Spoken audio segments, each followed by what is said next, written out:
जय हिंद मेरे प्यारे साथियों, आप सभी का स्वागत है विजय ऑनलाइन क्लासेस में।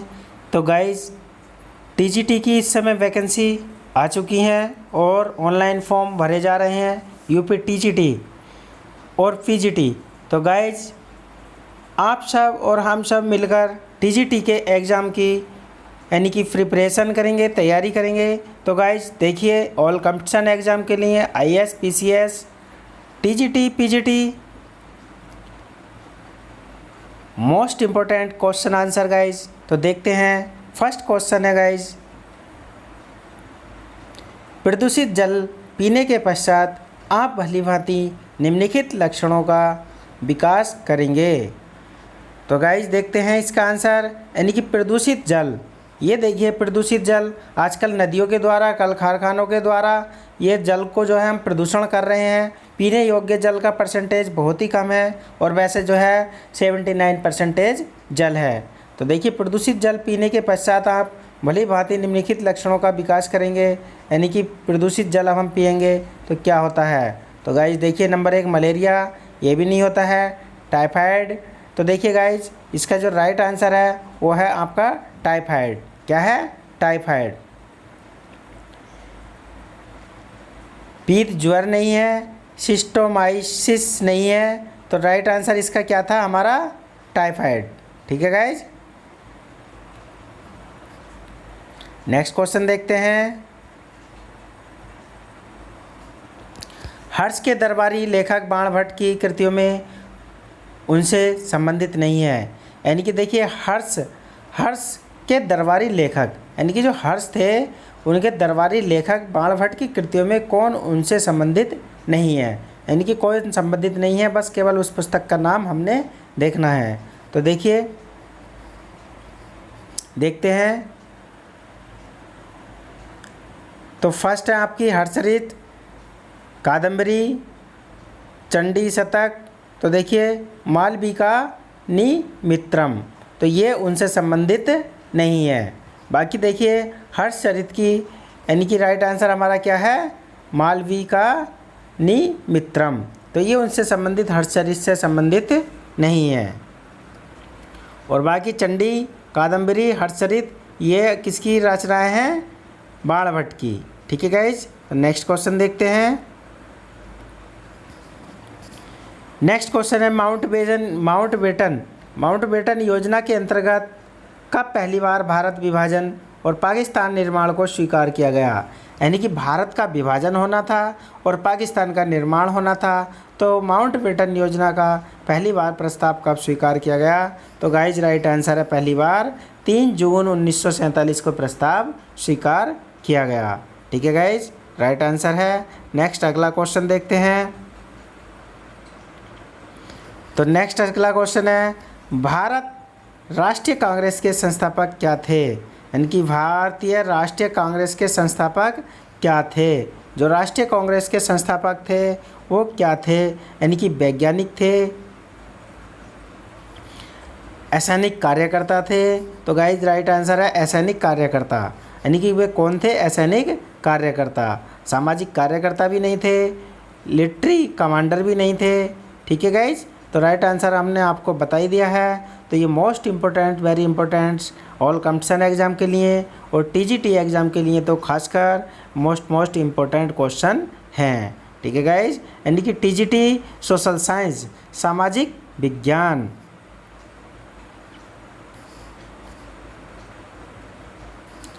नेक्स्ट क्वेश्चन देखते हैं। सोमनाथ के मंदिर पर 1025 ईस्वी में महमूद गजनबी के आक्रमण के समय, यानी कि आक्रमण के समय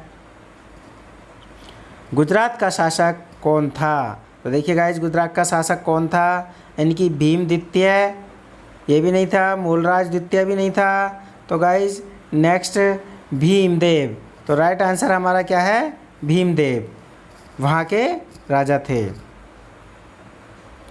नेक्स्ट क्वेश्चन देखते हैं।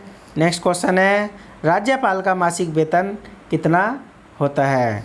तो गाइज राज्यपाल का जो मासिक वेतन है, जो हमारे राज्यपाल होते हैं, हर राज्य में एक राज्यपाल अलग अलग होते हैं। तो देखते हैं गाइज राज्यपाल जी का वेतन कितना होता है। तो देखिए, 50,000 भी नहीं, 26,000 भी नहीं, 20,000 भी नहीं, तो राज्यपाल का जो सही वेतन होता है 1,10,000 मासिक यानी कि मंथली होता है। ठीक है गाइज। और बहुत सारी सुविधाएं दी जाती हैं, सरकार आवास देती है रहने के लिए, यानी कि नौकर चाकर मिलते हैं, बहुत सारी गाड़ी सुविधाएं मिलती हैं, यानी कि काफ़ी तमाम सुविधाएं मिलती हैं। ठीक है गाइज। जो हमारी इंडिया का पैसा है वो सब सुविधाएं देने में ख़त्म हो जाता है। तो आगे चलते हैं। जितने भी हमारे देश के वरिष्ठ यानी कि नेतागण होते हैं उनकी सुरक्षा के लिए या उनके मेंटेनेंस में ही पैसा सबसे ज़्यादा खर्च होता है। आगे चलते हैं गाइज।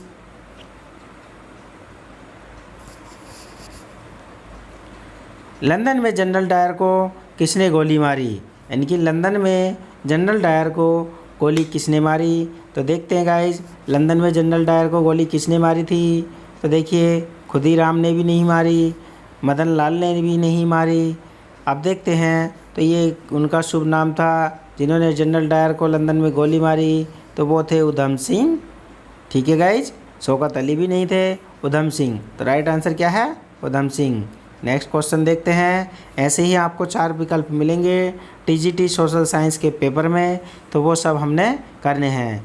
और GK GS all competition exam के लिए सभी के लिए मोस्ट इम्पोर्टेंट होता है। आईएएस हो, पीसीएस हो, रेलवे हो, एसएससी हो, जुडिकल हो, या ग्रुप डी का एग्ज़ाम हो, या जीडी का एग्ज़ाम हो, या महिला पुलिस भर्ती का हो, तो जीके है गाइज, सभी के लिए मोस्ट इम्पोर्टेंट होता है। लेकिन इस समय जो है हमारा टीजीटी के लिए सोशल साइंस के लिए मोस्ट इम्पोर्टेंट हैं। ठीक है गाइज। तो देखते हैं, सदाकत आश्रम की स्थापना किसने की थी। सदाकत आश्रम की स्थापना किसने की थी। तो गाइज देखिए, राजेंद्र प्रसाद जी ने भी नहीं की। ठीक है गाइज। तो मजरूल हक। तो राइट आंसर क्या था हमारा, मजरूल हक। फरुखुद्दीन बिन जी ने भी नहीं की, ब्रजकिशोर प्रसाद ने भी नहीं। तो राइट आंसर था हमारा मजरूल हक जी ने यानी कि स्थापना की थी। तो नेक्स्ट क्वेश्चन देखते हैं।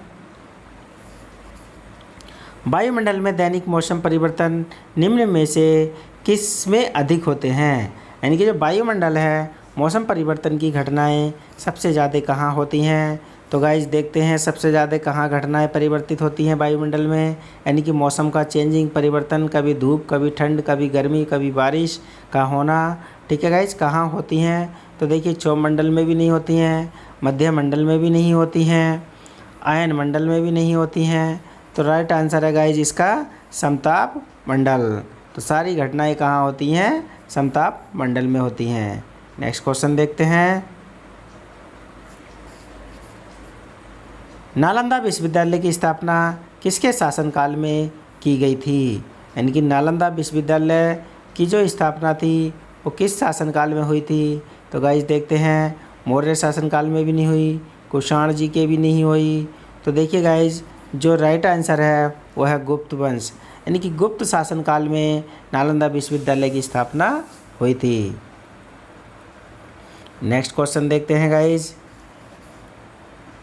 राज्य एवं राष्ट्रीय स्तर पर गरीबी का अनुमान लगाने के लिए राज्य स्टेट लेवल पर और देश लेवल पर गरीबी का अनुमान लगाने के लिए योजना आयोग के सूत्र का प्रयोग किया जाता है। योजना आयोग का एक सूत्र है, तो वो किसका प्रयोग किया जाता है।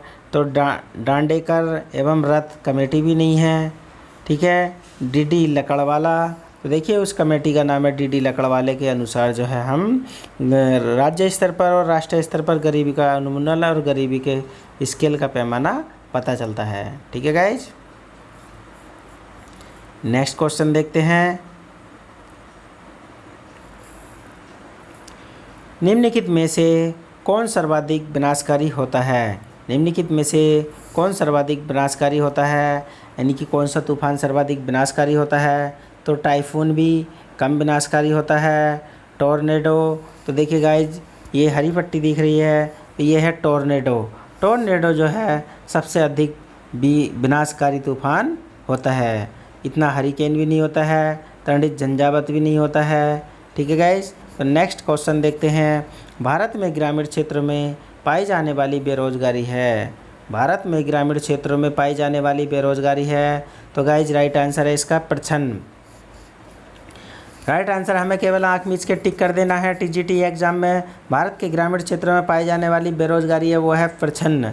ठीक है गाइज, ऐसे ही सभी कंपटीशन जो भी आप कंपटीशन देने जाते हैं सभी कंपटीशन एग्ज़ाम में इसी टाइप का जीके आता है और ऐसे ही विकल्प वाले क्वेश्चन आते हैं, हमको गोले को काला करना होता है। ठीक है गाइज, आगे देखते हैं।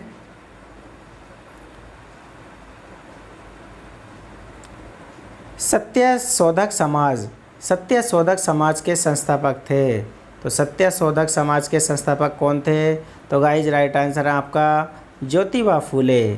सत्यशोधक समाज के जो संस्थापक थे तो वो थे ज्योतिबा फूले। ठीक है गाइज, यानी श्रीमती एनी बेसेंट भी नहीं थी, सरोजनी नायडू भी नहीं थी, नारायण गुरु भी नहीं थे।